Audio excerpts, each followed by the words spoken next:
वक्फ कानून के खिलाफ दायर की गई याचिकाओं पर मुख्य न्यायाधीश संजीव खन्ना, जस्टिस संजय कुमार और जस्टिस केवी विश्वनाथन की बेंच सुनवाई कर रही है।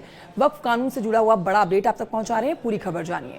वक्फ संशोधन कानून के खिलाफ 35 याचिकाएं दायर की गई हैं। इन याचिकाओं में जमीयत उलेमाए हिंद, आम आदमी पार्टी के नेता अमानतुल्लाह खान की याचिका, कांग्रेस के सांसद जावेद मोहम्मद की याचिका, AIMIM के असदुद्दीन ओवैसी की याचिकाएं शामिल हैं।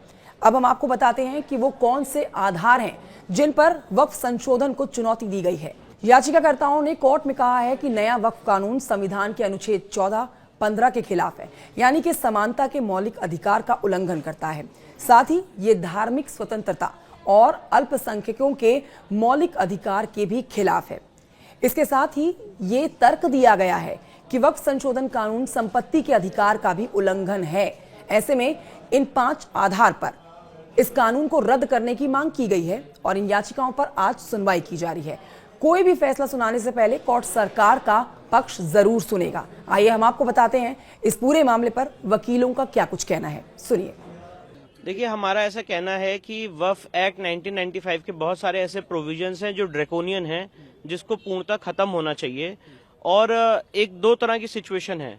सबसे पहली सिचुएशन ये है कि जो आज एक बैच ऑफ पिटिशंस लगाई गई हैं जिसमें वक्फ एक्ट को चुनौती दी गई है, अमेंडमेंट एक्ट को, तो अगर एक ऐसी सिचुएशन बनती, क्योंकि उसमें उन्होंने स्टे की भी बात कही है, तो अगर स्टे की बात कही है तो जो पहले के प्रोविजंस हैं वो लागू हो जाएंगे। तो हमने कहा है कि वो प्रोविजंस को भी स्टे करना चाहिए, क्योंकि वो सारे प्रोविजंस भी ड्रैकोनियन है। Point number 1। पॉइंट नंबर 2, वक्फ एक्ट 1995 में ड्रैकोनियन प्रोविजंस अभी भी हैं जो अमेंडमेंट एक्सरसाइज से रह गए, उसको भी हमने चुनौती दी है। फॉर एग्जांपल, जो पर्सन एग्रीव्ड शब्द यूज है, जिसमें नॉन मुस्लिम्स भी आते हैं और उनको ये ऑब्लिगेशन है कि उसको वक्फ ट्राइब्यूनल में चैलेंज करें, उनकी जमीन अगर चली गई है, उसको हमने चैलेंज किया है। वक्फ ट्राइब्यूनल पूर्णतः गलत है, सारे मामले सिविल कोर्ट जाने चाहिए, ये मांग हमने की है। सेक्शन 89 में अगर वक्फ के खिलाफ केस फाइल करना है तो नोटिस देने का प्रावधान है, उसको हमने चैलेंज किया है। शामला दा, जो एक गांव समाज की जमीन होती है, वो पूरी की पूरी जमीन वक्फ को घोषित कर दी गई है वक्फ की डेफिनेशन में, उसको हमने चैलेंज किया है। इसके साथ साथ और भी ऐसे प्रावधान है, सेक्शन 28 है, 29 है, सेक्शन 41 है, सेक्शन 36 है, जिन सब में डबल रजिस्ट्रेशन का प्रोविजन है। इन सबको भी हमने चुनौती दी है और हमारी ऐसी मांग है कि वक्फ एक्ट 1995 के जो ड्रैकोनियन प्रोविजन है उन सबको स्टे किया जाए और जो अभी ड्रैकोनियन प्रोविजन रहेंगे उनको भी स्टे किया जाए। तो सर, जो नया एक्ट जो अमेंडमेंट सरकार ने किया है उससे स्थिति में कितना बदलाव? नहीं, देखिए, जो नया अमेंडमेंट एक्ट आया है वो काफी अच्छा है, काफी हमने कदम आगे बढ़ाया है। जैसे सेक्शन 3B आया है, 3C आया है, 3D आया है।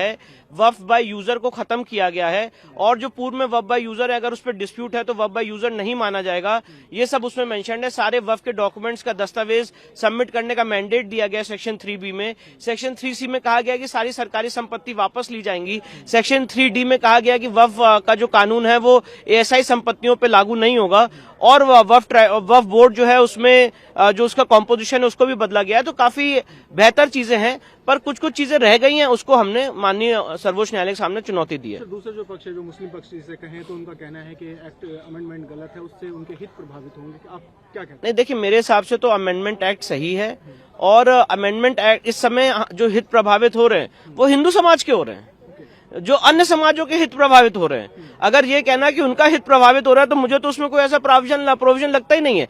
आप मुझे बताइए, अगर इस्लामिक लॉ ये कहता है कि वक्फ बिना वक्फ डीड के नहीं हो सकता है, तो यही बात तो सेक्शन 36 में लाई गई है। अगर वक्फ बाय यूजर का कंसेप्ट कोई भी किसी भी इस्लामिक लॉ में नहीं है, ना किसी माननीय कुरान में है, ना हदीस में है, तो फिर उसमें क्या दिक्कत है? यही बात तो इस प्रोविजन में लाई गई है।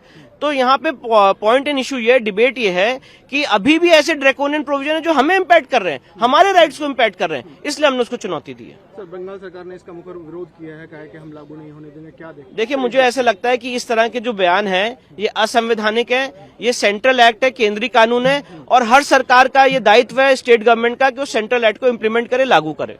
तो आज क्या उम्मीद है सर आपकी पिटीशन? आज देखिए, माननीय सुप्रीम कोर्ट में सारी पिटीशंस लगी हैं और अभी 2 बजे इसकी सुनवाई होगी, तो हम अपनी बात ऑनरेबल सुप्रीम कोर्ट के सामने रखेंगे।